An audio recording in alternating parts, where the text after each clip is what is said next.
ici, route de Dégradé-Cannes, que 33 enfants déficients intellectuels sévères à profond étaient accueillis depuis le mois de juillet dernier. Hier, les personnels et les familles ont appris que la direction de l'IMED, en accord avec l'Agence régionale de santé, a décidé de ne plus occuper ces locaux. En d'autres termes, les enfants n'y seront plus reçus. C'était un choc important pour le personnel.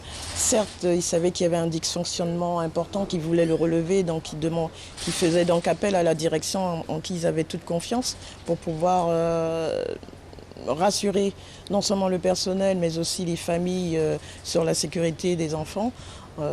Mais on ne s'attendait pas forcément à cette fermeture immédiate. On s'attendait à ce que des démarches soient effectuées ou à ce que nos jeunes puissent être déployés dans un futur très proche sur une autre structure, mais pas ce que du jour au lendemain. Du côté de l'ARS, on ne parle pas de fermeture. Cette décision s'inscrirait dans un projet de construction d'un nouveau bâtiment.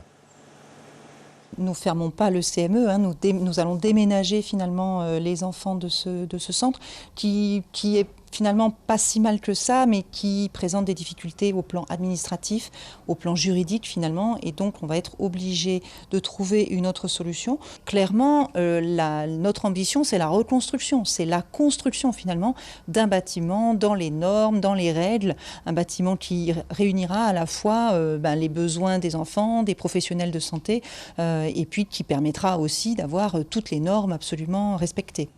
En attendant de stabiliser la situation au mois de janvier 2020, les enfants devraient être pris en charge pour une grande partie d'entre eux à l'IMED de Baduel.